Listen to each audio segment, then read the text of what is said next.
Forget gurus. Forget anyone claiming to be an online business expert without going through the challenges of entrepreneurship themselves. The Real Money, Real Business podcast is here to prove the best insights in online business comes from your fellow online business builders. We dig into stories of entrepreneurs selling their business on the Empire Flippers marketplace so that you can learn how they made their business profitable, how they overcame obstacles, and what lessons they learned in their online journey. If you want to take your business and your knowledge to the next level, you've come to the right podcast. Let's get started. Hey everyone, welcome to another episode of the Real Money, Real Business podcast. We record these interviews so that potential buyers can learn more about the business and the seller to help them make an informed buying decision. If you would like to learn more about this business, including details like what type of business it is, how much revenue and profit it makes, and all of the assets included with the business, simply visit empireflippers.com/marketplace and search for this business's listing number, which you can find in the video thumbnail and in the description. Or if you're watching this on YouTube, you can click the link in the description to go straight to the listing. So without further ado, let's get into this interview. First up, let's learn a little bit about you. Can you tell us about your background in building and running online businesses? 3 years ago, I decided to dive deep into the world of publishing. I launched my book, honestly, at a state where I was kind of contemplating dropping out of university or going all in on the business. And I guess I'll clarify, it was actually nearly 4 years ago now, which feels insane to even say. And at this point, I felt a bit lost. I wasn't too sure what I wanted to do. And publishing was an opportunity that spawned that seemed to make sense. I can publish a book online on Amazon, leverage and use the traffic on Amazon's platform that's constantly there, provide value in the form of a high quality book to a market, an industry, a niche, and then be rewarded by book sales and royalties into my account. This is huge because I love the idea of putting in good work, making high quality books, and providing tons of value to individuals within an industry and being paid every single month relatively passively. So I dedicated myself for a year. I worked hard. And after a year within the self-publishing online space, I built the company to hit its first $10,000 month. I have to say, during this journey, it was myself as well as my business partner as well. And again, we were both at college, at university around this time whilst building our business, which shows just how amazing a business can be. You can have two dumb college students still at university, getting their degree, and whilst at the same time growing a healthy publishing company. So after a year of this, we grew it to $10,000 to hit its first $10,000 month. And that was incredible because, again, it really showed us a true potential of what you can do when it comes to this online publishing space. From there, we had opportunity to work for an education company as coaches where we help other self-publishers publish their book, share them the strategies that helped us find great success. Things like, making sure we have a high quality and well-written book. Understanding that value is created when you provide someone that's highly valuable and high quality. Looking at the titles of our books, beautiful cover arts, incredible descriptions that sell the book. It's taught us so many things and so many principles when it comes to business. And what I love the most about this is the fact that it requires such little time from myself, basically like less than 1 hour a month at this point now. And my business partner literally hasn't worked on a business, doesn't look at it, doesn't think about it at all for the last nearly 2 years now. It's been a very long time. So yeah, I'm very excited to kind of move things forward in terms of our next journey within ourselves, within our business, as well as really for us as entrepreneurs. Why are you selling the business now instead of keeping it and growing it further? So we're deciding to sell the business, as well as myself as my business partner. Like I mentioned, he's very aware of this and he's involved as well. He's not really, in terms of time investment, it's really me, myself. We're looking to sell the business collectively together because at this point now, we have a totally new business where it's in a consultancy space. And that business requires a lot more time, a lot more effort, a lot more energy. And although the publishing company doesn't really require much time, is the mental bandwidth of the money coming in and of the fact that the business is still there. It's also one of those things we want to have complete clarity and be completely all in our new venture, in a new business. And for us, with Amazon ads and having that side of things kind of coming in each month, we would rather invest that money at this point into our own business and growing and scaling this new consultancy business. The other element of this as well is for myself, my business partner, truth be told and to be completely transparent, we've worked hard, very hard to build this company to where it is now. And I think we're ready for the next step in our venture and are looking to kind of sell the business at a reasonable price for the right value in order to help us again within our next venture. Whilst the cash flow is great and fantastic and has been very consistent over the last 3 to 4 years, for us right now, the cash flow that we have coming in comparison to the cash flow we have coming in with our new company, it doesn't quite make sense anymore for us to keep the publishing business, even if it requires very little time, because we're making so much more cash from this new company in the consultancy space that for us, we really want to, again, invest all of ourselves in and see how far we can take it. We're hoping to build the greatest company in the world within that education space, and publishing, whilst a service up to this point, is no longer serving us the same way it once was. So once again, instead of kind of keeping it and growing it, which will require from us a bit more mental bandwidth. Like I said, we haven't published a new book for maybe a year in the company, in the publishing business, and it's still getting in consistent cash flow. For us to grow it and for us to maintain it, we'd require us to publish more books, put more time, put more effort, put more energy, which we would willingly do if we didn't have a totally different beast and to a different company that requires our attention. So that is why we're looking to sell the business, for the accumulation of those reasons. It's come to a point where it feels kind of natural at the standstill where we are.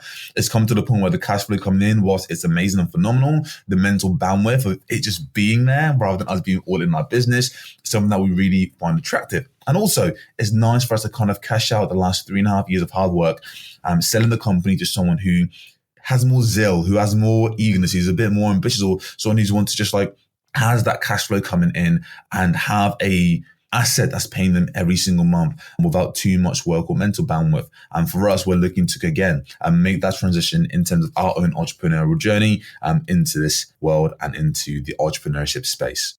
Can you describe the amount and the type of work that you do on this business to maintain it? In terms of maintaining this business, like I mentioned, it's around an hour a month. And that's crossed between myself looking over some Amazon ads, and we recently actually slowed down the ads and then turned them back up again. So here and there, tweaking the ads, making sure they're maintaining, making sure they're profitable.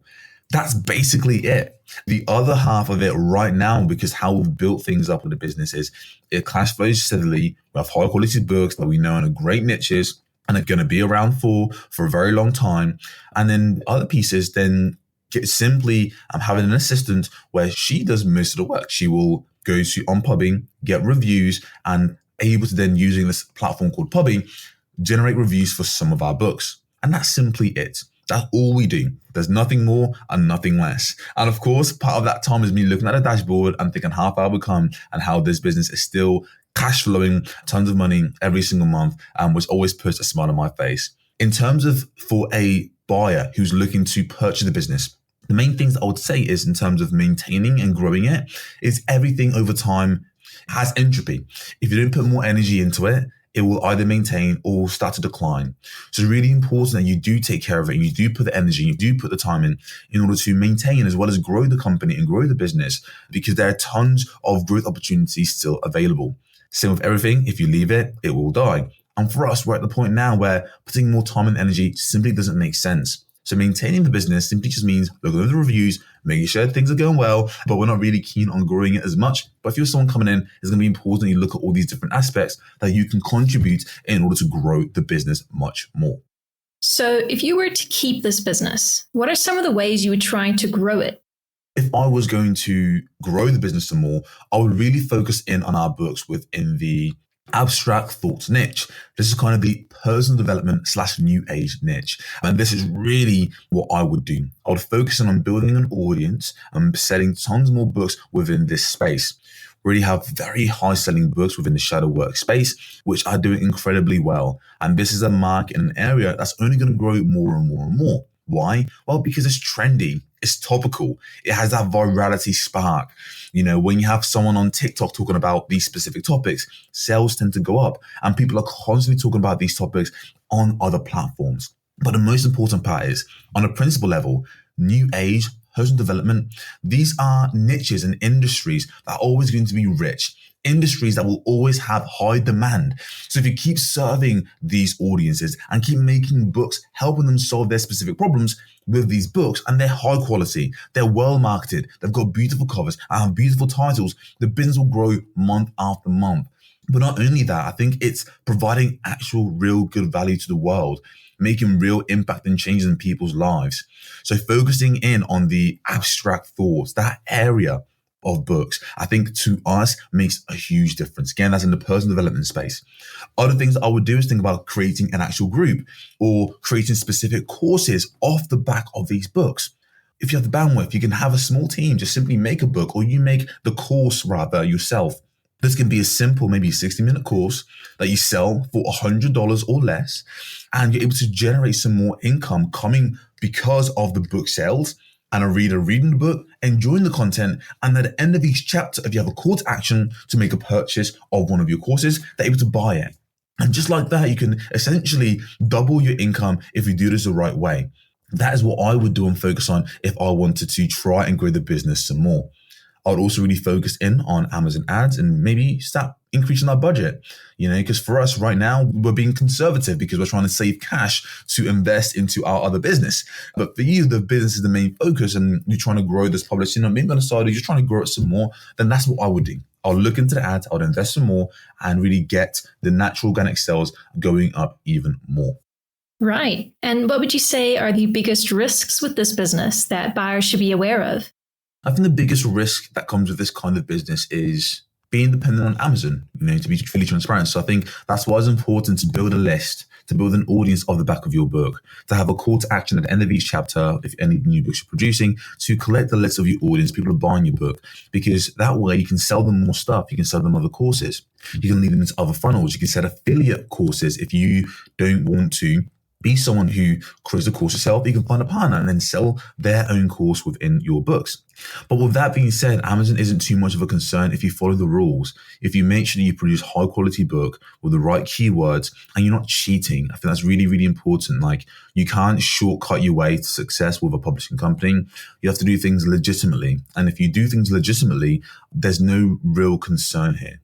The other, the biggest risks, that if I had to say any, maybe someone copying your book or something like that. But again, if you create a good quality book and you get tons of reviews, it's hard for someone to replicate that. That's a beautiful thing about it as well. But I guess that could be seen as a risk because your company's out there in the open for other people to potentially look at and see. We've not really had an issue with that and it's not really prevented us from scaling. What other issues? And then issues could be something seasonal. So, like around summertime, sometimes sales might dip and that's totally normal. And then things pick up again in Q3, Q4, but really Q2, things tend to slow down. And that can be, if you're not aware of it, if you can plan ahead, that's something that I'll look at as well. And in terms of cash flow, Amazon does pay you, every 60 days after the original book sales are made, but you get used to that. You acclimatize very, very quickly after the first few months of being and running the company yourself.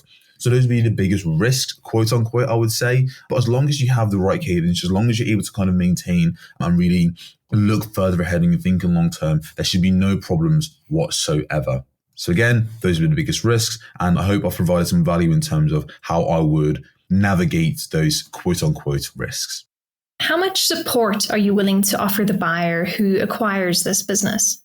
We will be willing to provide support to the buyer or someone who gives us an offer. To me, it's really important that we leave the buyer in a good spot where they have everything that they need to grow this business. To be honest with you, it's been an absolute blessing in my life, in my company, in terms of what I do, what I'm able to do myself. And I really want to leave the buyer with something amazing, something good. I want to leave them with the exact same experience to carry on, to keep growing the company, to keep growing the business, because I know how much value it's provided to me. And I hope someone else can have the joy that I got to experience as well.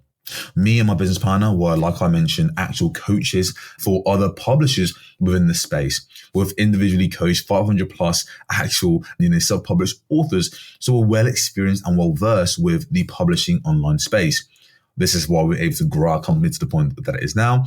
And we will be willing to offer, consultancy calls at checkpoints every so often, depending on where the buyers are and what our capacity is as well. So definitely be willing to kind of give them advice, walk them through a process, whether that's a 90-minute consultation, whether that's a deep dive session, walking them through exactly what areas they should look into, how they would approach things.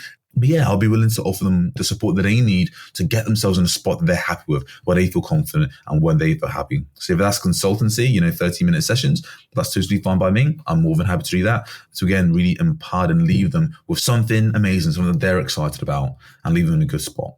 Got it. And regarding the sale of the business, would you agree to a non-compete? I can confirm, and we can commit to a non-compete, yes. Are you open to negotiating something like an earn-out agreement? This isn't something that we will be really looking to do. So I wouldn't be necessarily open to exploring a earn-out payment structure. And again, simply because I think at this point where we're at, we're really looking to put our full focus and fully commit into our entrepreneurial journey, into the next step of our journey.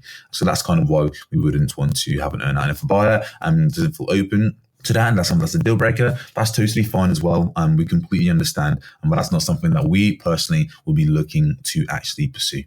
Okay, final question. If you had to put yourself in the shoes of a buyer, why is your business a business worth buying? I believe this business is worth buying for multiple reasons. Number one, it's a good business with consistent cash flow. And with founders who poured their hearts and souls into the company. It's a company that's been built out of love, out of respect, and out of genuinely want to produce the best quality books out there for readers. We genuinely care. This business is worth buying because it requires very little of your time if you want to just maintain a steady cash flow. And it doesn't require too much angst or worth or energy or time. It's a very simple business. And after running a consultancy, I can tell you in terms of, the overheads that you have, all you really have to account for is Amazon ads and a new book if you want it published. Other than that, your cash flow is relatively consistent. It requires very little time. And for yourself, it's a very simple and easy business to run. I would say the easiest online business to run by far. And I genuinely mean that with all my heart, all my soul. And the best part about it is you're providing tons of value to amazing readers, and you're building an audience and you're building an engaged readership. And by doing this, you're providing more value to the marketplace and being rewarded rightfully. The other amazing thing about this business is, again, as you put in the time, you put in the energy, you put the effort, the company will grow.